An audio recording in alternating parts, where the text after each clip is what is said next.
Всем привет! В этом видео я расскажу о топ-10 товарах, которые я купил себе на AliExpress, и они мне реально зашли. Что-то у меня уже около года, что-то несколько месяцев. Все это проверено, протестировано, обкатано. Что-то из этого по-любому захочешь себе и ты. Товаров будет чуть-чуть больше, я их разбил на 10 категорий, и в некоторых категориях будет по несколько позиций. Если видео наберет достаточное количество просмотров и лайков, я сниму продолжение. Топ-10 второстепенных товаров, скажем так, с 11 по 20 позицию. Следующие 10. Здесь уже будет и для велосипеда, и для велотуризма, и для просто туризма, и что-то еще. Поэтому ставь лайк, подписывайся на канал и поделись этим видео со своими друзьями.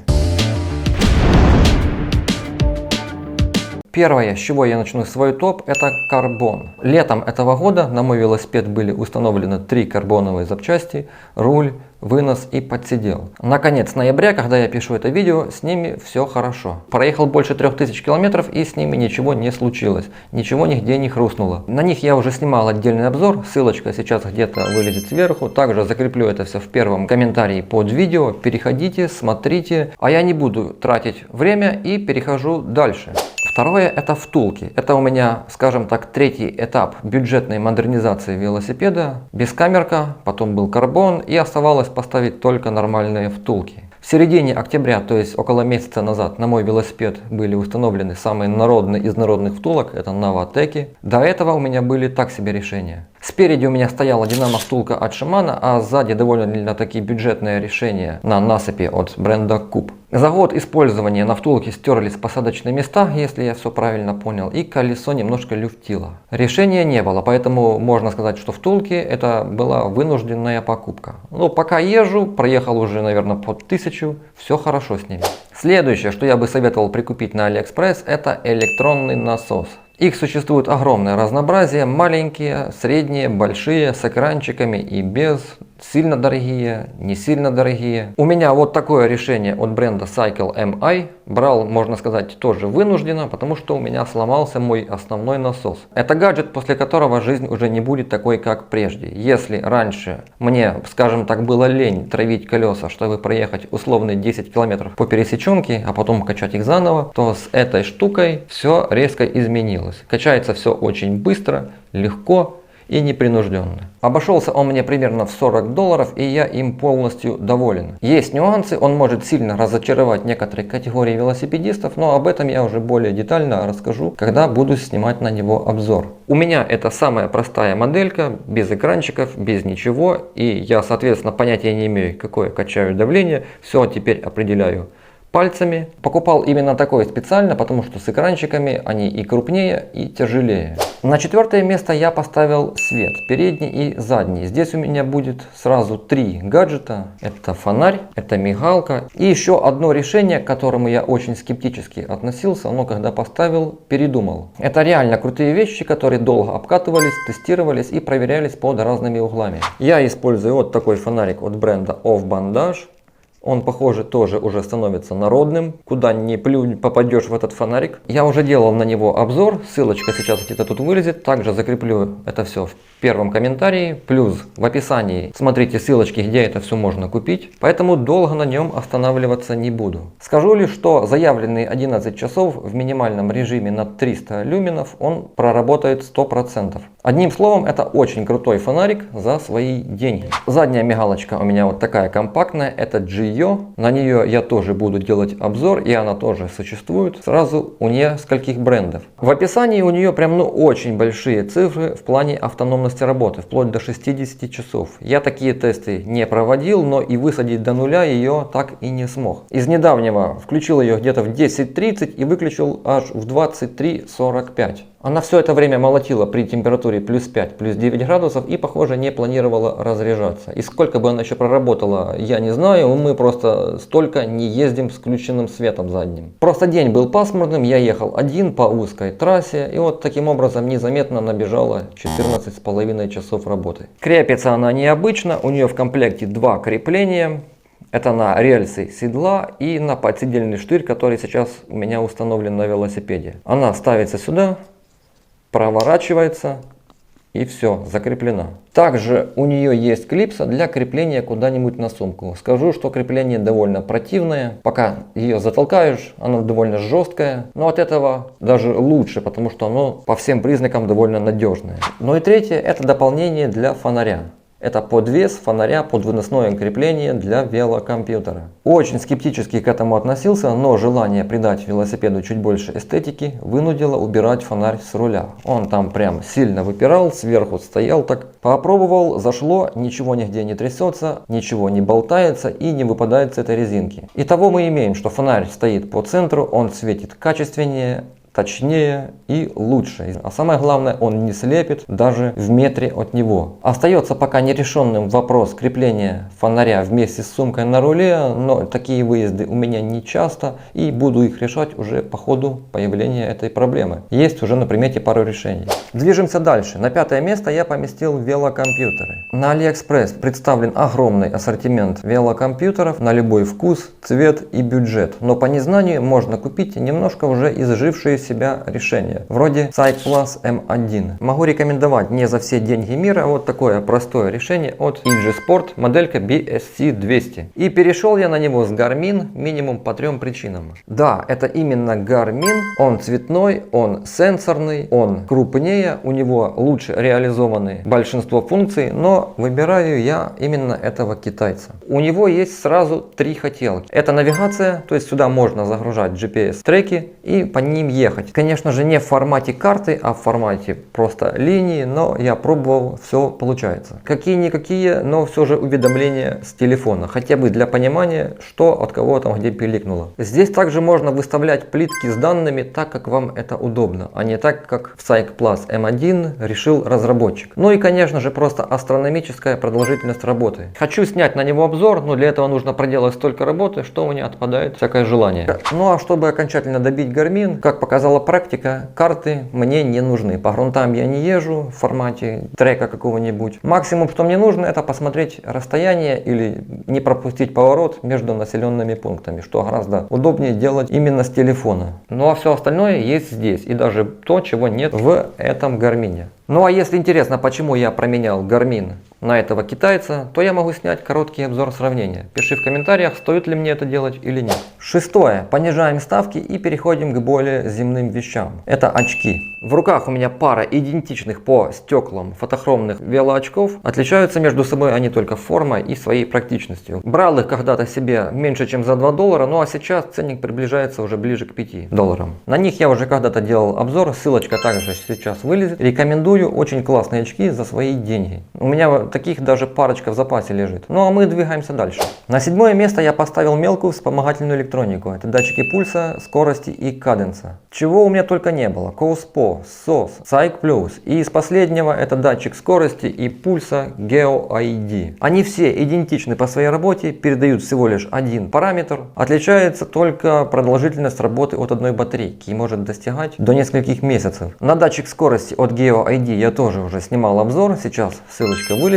Также, конечно же, все будет закреплено в первом комментарии. А если покопаться у меня в плейлисте обзоры, то за 2021 год можно найти еще один обзор на такие же датчики. В том обзоре я рассказывал о проблеме, что датчик скорости некорректно передавал данные с колеса, где была установлена динамо-втулка. Скорее всего, проблема была связана с тем, что втулка генерирует магнитное поле и сбивает работу датчика.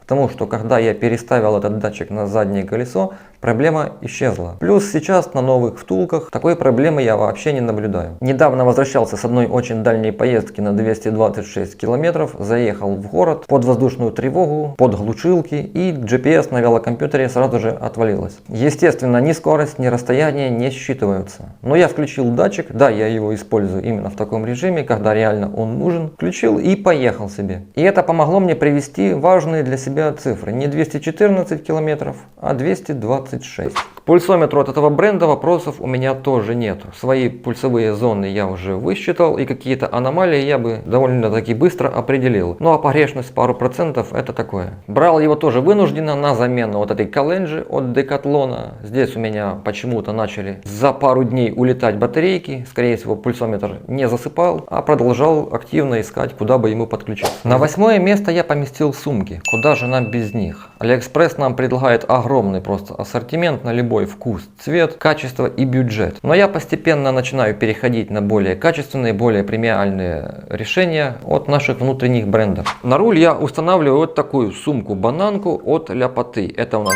ИГБ Mini. Она, возможно, немножко маловато, но мне вот прям зашла. Сюда крепятся ремни и превращают ее в бананку. Здесь еще предусмотрена третья точка крепления для спины. Штука очень удобная, очень классная. Спереди у нас X-Pack, сзади Cardura. Сзади у нас моли-стропа, и за нее уже фиксируется такими очень дубовыми гиполоновыми липучками она на руль. Бензобак у меня от Лисенка. Это тоже Cardura. Выполнена хорошо, ей почти 2 с лишним года. Пока что менять ее не планирую. На эту сумочку и на внутрирамную от этого же бренда я делал отдельный обзор и закреплю его в первом комментарии. Внутрь рамы недавно поменял специально сшитую мне от бренда Лисенка сумку на такую же специально сшитую от JB Custom. Очень крутая, но очень дорогая вещь. Если вы прям реально знаете, какая вам нужна сумка, что она вам точно зайдет, то крайне рекомендую. Она полностью из X-Pack. На нее также выйдет отдельный обзор, но попозже. Нужно все обкатать, проверить и найти какие-нибудь нюансы. И только на подсиделе я использую сумку из Китая. Это самая народная из всех народных сумок. New Baller. По-моему, на 10 литров, если ничего не путаю. Рекомендую. Она, конечно, промокает, но от дождя ее защитит любой пакет. Проверено. На нее я также уже записывал обзор, но так как все 5 подсказок уже потрачены, то ссылочку закреплю в первом комментарии.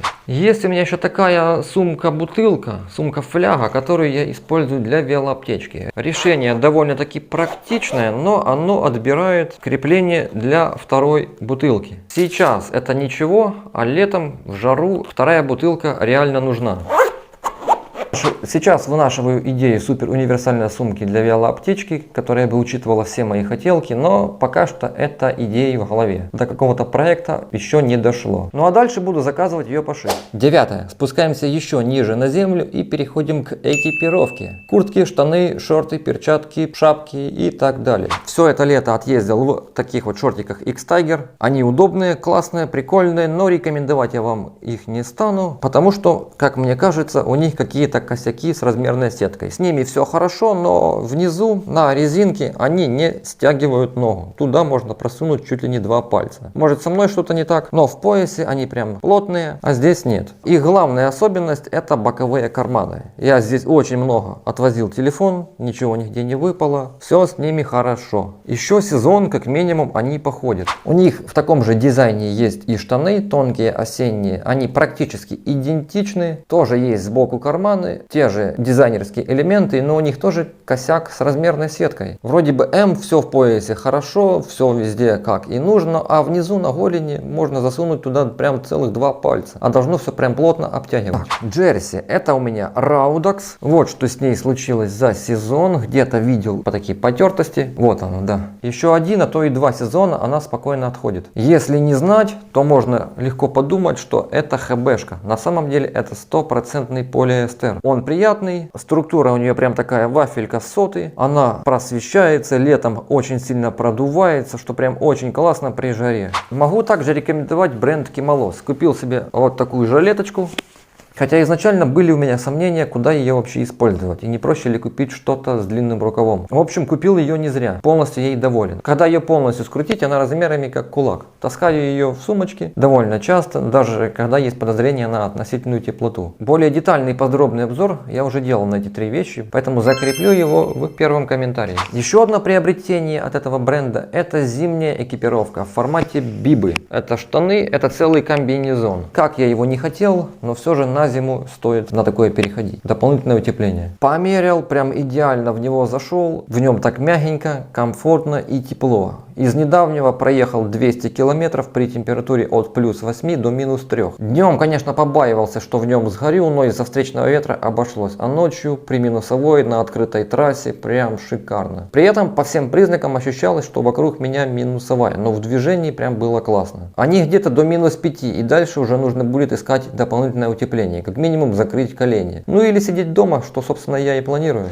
Следующее — это подшлемники. И это не всегда шапка на зиму. Я тут случайно купил купил себе шапку на лето, как бы это смешно не звучало, и очень удивился ее работой. Вот эта тряпочка, это у нас X-Tiger. Я покупал себе зимний подшлемник, а оказалось, что это даже не шапка. Хотел было ее уже выкинуть, но внезапно сообразил, что это на лето. Я ее попытался натянуть на уши, но оказалось, что она туда не лезет. Думал, что это что-то детское, но по факту это летний подшлемник. Эта штука решает одну из проблем, когда у вас течет по лбу пот, он капает в очки, а с этим уже ничего не сделаешь. Нужно останавливаться, доставать салфетку, иначе если просто протереть, то будет ехать в полупрозрачных очках. Она также защищает голову от перегрева, от солнечных ударов, ну и все с этим связанное. А это у нас очень крутой зимний подшлемник от Rock Pros, который прям очень похож на обычную городскую шапку. Внутри флис, снаружи почти не продувайка, очень комфортная, очень удобная. Я ее начал таскать на повседневку, и никто на меня как на идиота с обтянутой головой не смотрит. По перчаткам мне вам посоветовать нечего, у меня продукт местного разлива, а если быть точнее, это украинский импортер очень качественных китайских товаров. Как купил их в начале 23 года, так на конец 24-го с ними все хорошо. Здесь нет никакого ни геля, никаких ни проставок, ничего. Но в них ездить классно. Также советую обращать внимание на запястье. Для того, чтобы руки не так быстро промерзали, рекомендую, чтобы оно было удлиненное. А вот промежуточные перчатки я вам покажу. Это у меня Westbiken. Они все же больше летние, чем осенние. Но где-то на 5-7 градусов они пойдут. Запястье, как видите, здесь короткое. Тактильно в них очень классно. Сенсор поддерживают. Эти тоже сенсор поддерживают, но из-за того, что пальцы толстые, порой не просто попасть куда-нибудь по букве. Здесь с этим все гораздо проще.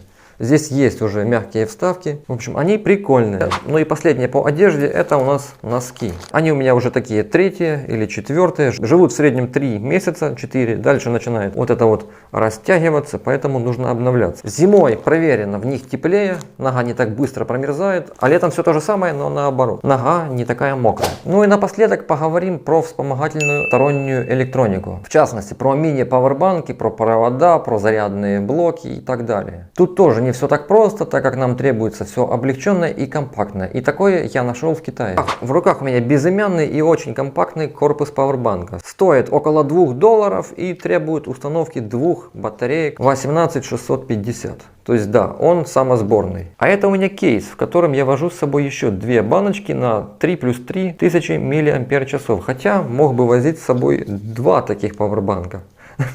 Но один из них лежит у меня как резерв на тот случай, когда первый выйдет из строя. На Алиэкспрессе это единственный пауэрбанк в таком корпусе под Type-C. Поверьте, я там перекопал все в поисках. Есть крупнее, с экранчиками, всякие там разные, конечно же, более дорогие, есть неразборные, ну а именно такие только под micro-USB. Мощность у него 5 вольт 2 ампера, этого достаточно. Конечно же, никакой быстрой зарядки здесь быть не может, и это хорошо, потому что быстрая зарядка, что с неба не падает, она компенсируется за счет емкости батареи. Иными словами, чем выше отдаваемая мощность пауэрбанка, тем меньше у него будет емкость. Мои 7000 установленные сюда, если бы он отдавал не 10, а где-нибудь 15 или 20 ватт, превратились бы в 3. 4. Цифры, конечно же, с потолка, я в этом не специалист, но работает это примерно так. Ну и напоследок, так как я езжу с камерой, часто снимаю, вопрос зарядки на ходу стоит очень актуально. Покупал себе специально для велосипеда, чтобы его не забирать оттуда, чтобы он всегда был у меня в сумке и никогда не забывался дома. Вот такой кабель. Анаси. Это у нас Туки, полметра, очень известный и очень качественный бренд. Смотрел даже обзоры на эти провода, на их тесты, и все с ними отлично. Для сравнения, вот вам кабель от 12-й GoPro. Да, сами штекера ничем не хуже, но сам провод не идет ни в какое сравнение с этим. Ну и совсем забыл рассказать про зарядный блочок. Да снимаю прям на бегу. Слева у нас обычный большой, а справа на 20 ватт довольно известный бренд Essager. Это мне для путешествий. В этом году таких было 2. Это с ночевкой куда-нибудь, когда едем. Чтобы не тащить что-то здоровое, которое занимает кучу места, а брать вот такой вот маленький-маленький. Здесь 2 USB-A, здесь Sina A. Это Essager, это примерно как и Туки, как и Bezius. 20 ваттка, тут до 3 ампер где-то я вычитывал. На этом я буду заканчивать. Все, всех обнял, поднял, перевернул, подбросил. Всем пока!